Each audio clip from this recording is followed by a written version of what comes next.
12. San Marcos capítulo 12. Y Padre, te damos gracias por tu presencia. Señor, estamos ansiosos por oír lo que tienes para nosotros hoy. Quítanos todas las distracciones y háblanos, Padre. Abre nuestros entendimientos para recibir lo que tienes para cada uno de nosotros hoy. En Cristo Jesús te lo pedimos. Amén. San Marcos capítulo 12. La verdad ayer preparándome para este mensaje, vi 4 temas diferentes y temas importantes. Decía, Señor, ¿qué hago? Lo comparto todo lo que nos resta del capítulo, lo divido en 2 partes, porque recuerdan, habíamos quedado la semana pasada en el versículo 27. Habíamos quedado en San Marcos 12, 27. Estamos atravesando la última semana de vida de Jesús, vida humana, ¿no? Es el día martes, Jesús está en el templo en Jerusalén y es perseguido con muchas preguntas por los diferentes grupos religiosos y de gobierno. Primero fue cuestionado por los principales sacerdotes, luego por los fariseos y los herodianos, ¿recuerdan? Y después por los saduceos. Y explicamos quiénes eran cada uno de ellos. Todos con preguntas capciosas. ¿Para qué? Para que Jesús cayera en algo donde ellos podían acusarlo ante el gobierno romano y así poder llevarlo a la cruz. Ahora, aquí en San Marcos capítulo 12, versículo 28, tenemos un nuevo interrogador, un escriba. Un escriba es un abogado, era un intérprete de la ley. Ellos leían las escrituras del Antiguo Testamento y las interpretaban. Así que en el versículo San Marcos 12, 28 leemos, acercándose uno de los escribas que los había oído disputar y sabía que les había respondido bien, le preguntó, ¿cuál es el primer mandamiento de todos? Bueno, este hombre, al escuchar a Jesús, percibió que Jesús estaba dando unas excelentes respuestas a las preguntas y le hace una pregunta honesta. Las preguntas de los anteriores interrogadores eran preguntas deshonestas. Una pregunta deshonesta es aquella que no está buscando una respuesta, simplemente está buscando disputar con uno. Una pregunta, por ejemplo, una pregunta deshonesta es, ok, no me importa cómo me respondas, cuál es tu respuesta, total, yo sé que va a estar mal y te lo voy a comprobar. Esa es una pregunta deshonesta, con malicia. Creo que la semana pasada o anterior hablé un poco sobre esto, pero nosotros a veces somos cuestionados por la gente y de acuerdo a la manera que nos hacen las preguntas, nos podemos dar cuenta si son sinceras o no. Cosas como, ¿por qué ustedes se bautizan así o no se bautizan así? Hey, lo hacemos porque la Biblia dice que lo hagamos así. No hay otra razón. Bueno, este personaje que vemos acá tiene una pregunta honesta en su corazón y es una pregunta que se tiene que hacer todo ser humano que ha sido convencido de la existencia de Dios. Si Dios, si dices que crees en Dios, no puedes quedarte así como estás, viviendo la misma vida que llevabas, sin hacer nada. Si en verdad ahora crees que Dios existe, entonces debes empezar a crecer, debes empezar a desarrollar tu fe y a tratar con cosas diferentes. Debe haber un cambio en ti. Yo personalmente crecí en un hogar donde mi mamá supuestamente era católica y mi papá ateo. Ahora, mi mamá era católica de ir a la iglesia cuando había una boda, un bautismo, una comunión o cosas así, ¿no? Nada más.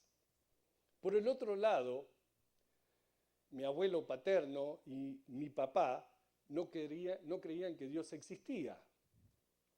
Se pueden imaginar qué tipo de producto puede producir una unión así. Sí, este aparatito que tienen aquí presente es el producto de esa unión. Crecí en ese ambiente, con un conocimiento de Dios muy limitado. Por supuesto, cumpliendo siempre los sacramentos de la iglesia, porque me bautizaron, tomé la comunión, fui confirmado, etcétera, etcétera. Pero llegué a un punto en mi desarrollo y crecimiento cuando tenía que crear mi propia relación con Dios y creé mi propia base y teología de fe, yo mismo. Y al pasar por esa etapa de ser, que todos somos desafiados intelectualmente por la escuela, por mis amistades, familiares y todo lo demás, hubo un cierto periodo en mi vida cuando ponía todo en duda. Y también empecé a cuestionar la existencia de Dios. Y me pregunté si en verdad yo creía que Dios existía. Yo decía, quizás hay algo en el ateísmo. Quizás mi abuelo tenía razón. Y comencé una etapa de mi vida horrible sin la conciencia de que Dios existía.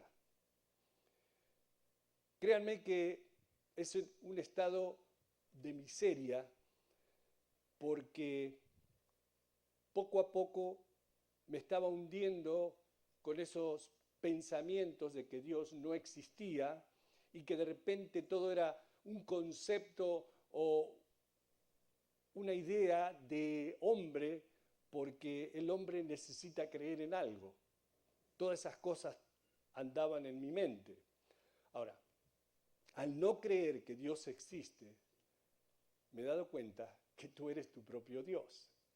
Y tú creas tus propios valores y tus propios estándares de vida donde todo se vale. Donde tú pones tus propios límites. Y créanme que es horrible. Porque muchos de ustedes no se imaginan la capacidad de maldad que tiene el ser humano. La Biblia dice que no hay nada bueno en nosotros. Oh, ya, no, ¿cómo? Dicen los psicólogos. Nosotros somos buenos. Y en verdad, yo hoy puedo decirles que positivamente sé que no hay nada bueno en una persona sin Cristo Jesús. Porque una persona que no tiene a Jesús crea sus propios dioses a la hora que le conviene. Uno crea sus propias creencias a medida que va creciendo y a medida que van cambiando las circunstancias.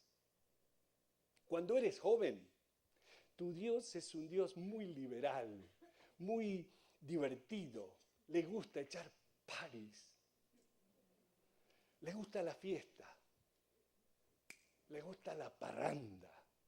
Ese Dios es tolerante a todo lo que tiene que ver con fiestas, viajes a Las Vegas, vino, sexo, para algunos drogas. Un Dios que acepta todo. Me miran algunos como sorprendidos, no se hagan. Cuando llegas a la mediana edad, quizás tu Dios no es tan chicharachero, tan salidor, ahora tienes hijos, entonces tu Dios ya no acepta tantos viajes, tanto vino, tanto fiestas y tantos viajes a Las Vegas como antes. Pero a este Dios le encanta el afán de hacer dinero y permite cualquier tipo de negocios sucios solo por darte el gusto de hacer mucho dinero. A la vez, este Dios también promueve la actividad sexual y te permite que hasta engañes a tu esposa, a tu esposo, sin importar las consecuencias. Créanme que es verdad. Quizás muchos de ustedes nacieron en hogares verdaderamente cristianos y nunca tuvieron ese tipo de experiencias. Pero sé que hay muchos que sí las tuvieron. Y hay muchos que nacieron en hogares cristianos, pero llegó un día donde tuvieron que elegir a qué Dios iban a seguir. Y muchos pagaron precios muy altos por no tomar la decisión correcta. Y luego de sufrir las consecuencias, al igual que yo, se dieron cuenta que es más fácil creer que Dios existe que no creer que Él existe. Al ver al mundo que nos rodea, al ver los milagros que Dios sigue haciendo, hermanos, si creemos que Dios no existe, entonces hay cosas que tendríamos que explicar, cosas que muchas veces no consideramos. Por ejemplo, el poder ver con nuestros ojos, el poder oír, el poder respirar, caminar, sentir, el recordar. No puedes tener todas estas capacidades por una simple coincidencia o porque hace millones de años tuvimos una explosión muy grande y a través del tiempo hemos ido evolucionando hasta llegar a estas bellezas, como dicen los científicos. No puedes negar que Dios existe, porque solo con ver a tu alrededor observas a Dios. Pablo en Romanos 1:20 dice, porque las cosas invisibles de Él, su eterno poder y deidad, se hacen claramente visibles desde la creación del mundo, siendo entendidas por medio de las cosas hechas, de modo que no tienen excusa. El creer en Dios es como pisar en tierra firme. Y así llegó el día en que dije, ok, creo o voy a creer en Dios. Pero no podía parar allí. Si Dios en verdad existe y comienzo a creer por observar la creación que me rodea, créanme que lo que más verdaderamente como que dice, me cayó el 20, fue al ponerme a pensar en nuestro cuerpo humano. En verte a ti, a mí mismo, digo, veo y en colores. Digo, ¿eso es obra de la casualidad? ¿De verdad? No, fuimos sabiamente creados por un creador amoroso. Aparte, vemos el diseño de la creación en la naturaleza, vemos los equilibrios que hay en la naturaleza. Y si uno ve la proporción que hay de agua, aire y oxígeno, me doy cuenta que todo eso ha sido diseñado para que el ser humano pueda existir en este ambiente en el cual vivimos.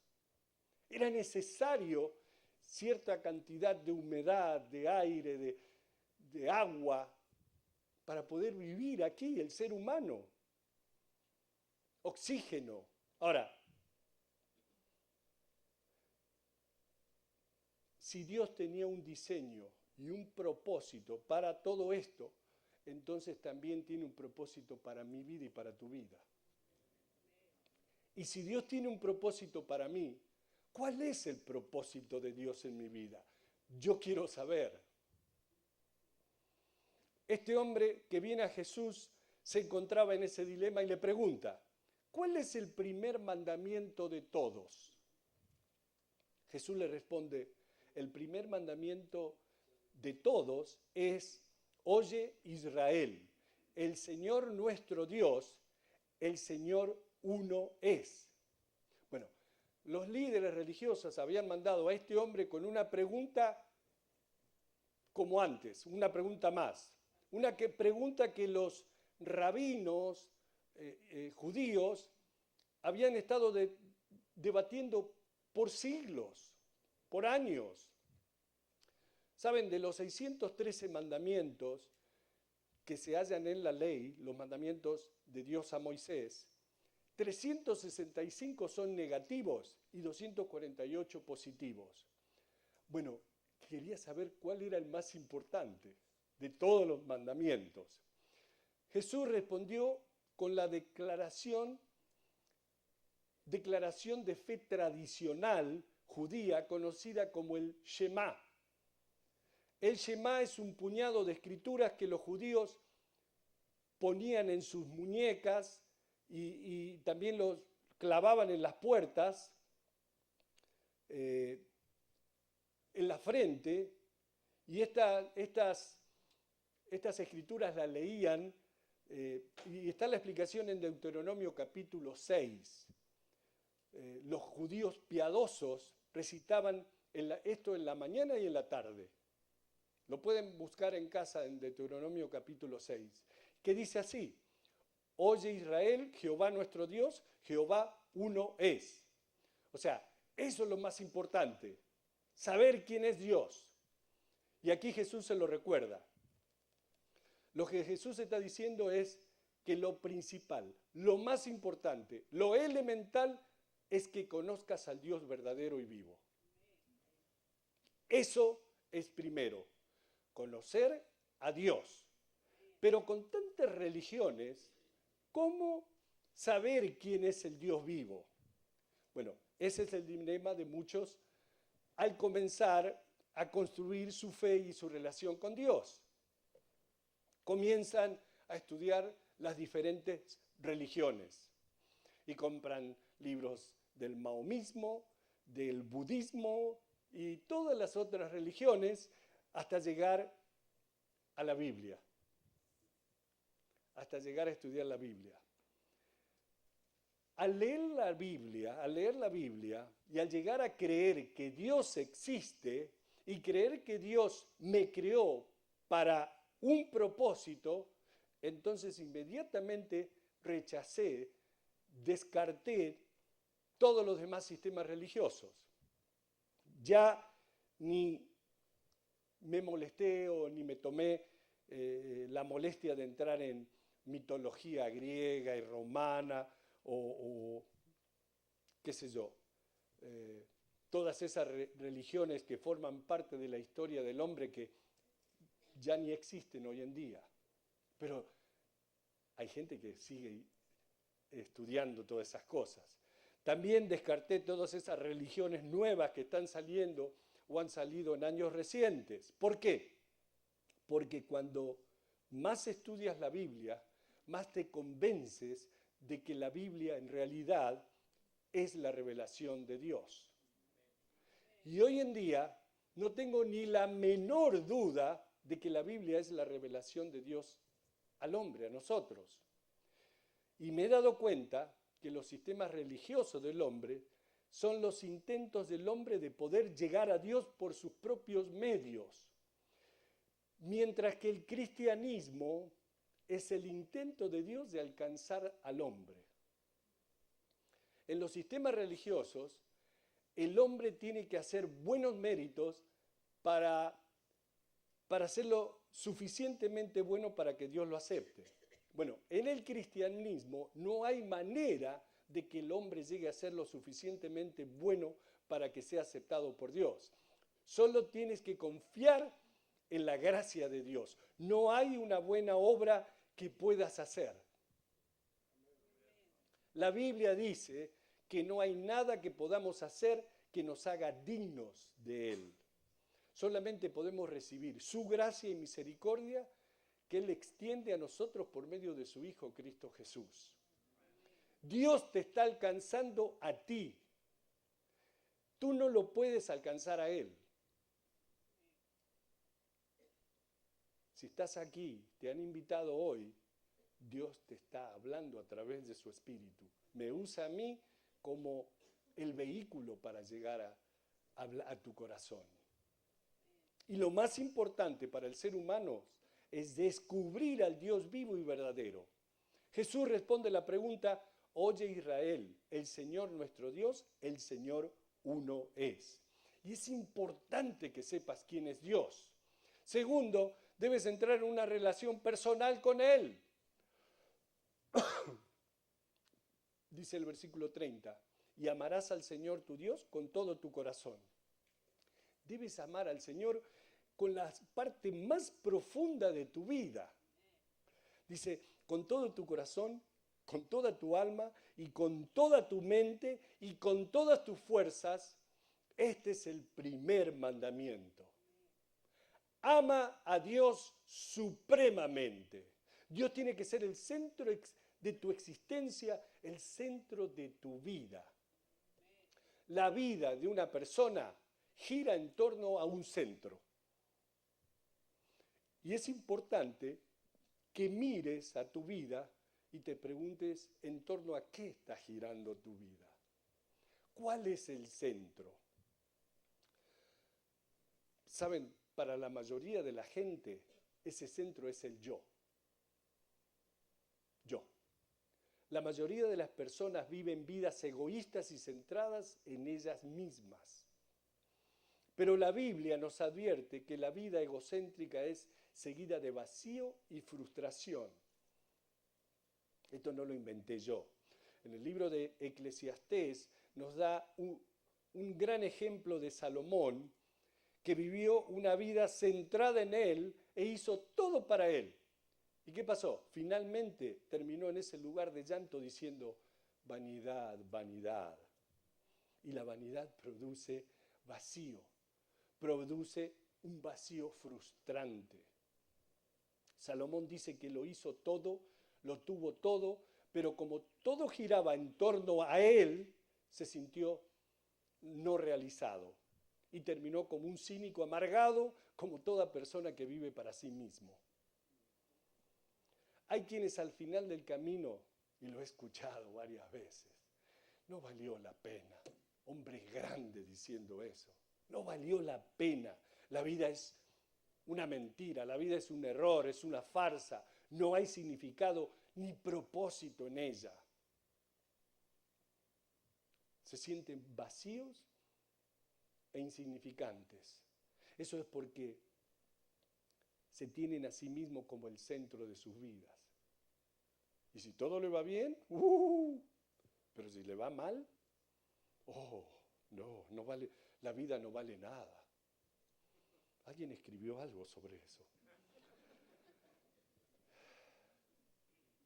Necesitas tener a Dios como el centro de tu ser.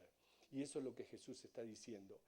Eso es lo más importante y primordial. Debes amar a Dios con todo lo que tienes y entrar en una relación de amor con Él. No solamente del domingo cuando vas a la iglesia con carita de piadosito. Debes amar a Dios con todo lo que tienes. Ahora, el siguiente mandamiento en orden y prioridad es similar al anterior, versículo 31. Dice, y el segundo es semejante, amarás a tu prójimo como a ti mismo. No hay otro mandamiento mayor que estos. No puedes hacer esto a no ser que Dios esté en el centro de tu vida. Si Dios no está, si Dios no es el centro de tu vida, no puedes amar a los demás, porque solamente te amas a ti mismo. Solamente mediante el primer mandamiento de amar a Dios supremamente, podrás cumplir el segundo. No hay otro mandamiento mayor que estos, dice Jesús. En esto se resume toda la ley y los profetas del Antiguo Testamento. De eso se trata todo. Se trata de tener una relación de amor con Dios para poder tener una relación significativa con tu prójimo. Dios como eje vertical de tu vida para que el eje horizontal esté equilibrado. Tú tienes que estar bien verticalmente para tener un equilibrio horizontal. Si tu eje central está torcido, entonces todo va a estar mal arriba y abajo. Si tu eje, ya lo dije eso, ¿no? Lo primero que debes hacer es poner las cosas bien con Dios, conoce a Dios, ama a Dios. Lo segundo caerá por su propio peso en su lugar. Amarás a tu prójimo como a ti mismo. Este hombre estaba asombrado por la respuesta de Jesús y dijo, yo creo en eso. Y lo repitió para confirmarlo en su mente. Versículo 32. Entonces el escriba le dijo, bien, maestro, verdad has dicho que uno es Dios y no hay otro fuera de él. Y el amarle con todo el corazón, con todo el entendimiento, con toda el alma y con todas las fuerzas, y amar al prójimo como a uno mismo, es más que todos los holocaustos y sacrificios. Jesús entonces, viendo que había respondido sabiamente, le dijo, hey, no estás lejos del reino de Dios. Y ya ninguno, dice, osaba preguntarle. Nadie se atrevía a preguntarle. No estaba lejos del reino de Dios. Porque en el momento en que Dios entra en el centro de tu vida, tú ya estás en el reino de Dios. ¿Sabías eso? De eso se trata el reino de Dios. En el momento en que te postras y sometes tu vida a Dios como Rey y Señor de tu vida, entonces ya estás en el reino de Dios. Jesús dice que ningún siervo puede servir a dos amos, ni puedes tener dos reyes. Ahora, si tú eres el que está sentado en el trono de tu vida, si tú estás viviendo una vida centrada en ti mismo, entonces no estás en el reino de Dios y no puedes entrar en el reino de Dios. Y no podrás hacerlo mientras estés viviendo una vida centrada en ti. No podrás entrar hasta que empieces a vivir una vida centrada en Dios. Este hombre empezó a ver las cosas bien. Jesús le dijo, no estás lejos del reino de Dios. Y ya ninguno osaba preguntarle. Nadie se animaba. Versículo 35. Enseñando Jesús en el templo decía, este es otro tema. ¿Cómo dicen los escribas que el Cristo es el hijo de David? Esto es algo que se enseñaba, que el Mesías iba a ser el hijo de David. Y había muchas predicciones en el Antiguo Testamento sobre eso. Se sentará en el trono de David, será de la rama que sale de Isaí es el papá de David. Había muchas promesas semejantes. Por eso David sabía que el Mesías iba a venir a través de su simiente, a través de su descendencia. ¿Cómo dicen los escribas que el Cristo es el hijo de David? Pregunta Jesús. Porque el mismo David dijo por el Espíritu Santo, dijo el Señor a mi Señor, siéntate a mi diestra hasta que ponga tus enemigos por estrado de tus pies.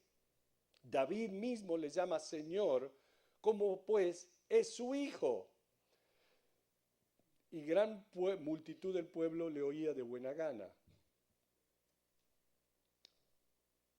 Jesús reconocía que David, con la inspiración del Espíritu Santo, escribió en el Salmo 110, Jehová dijo a mi Señor, siéntate a mi diestra hasta que ponga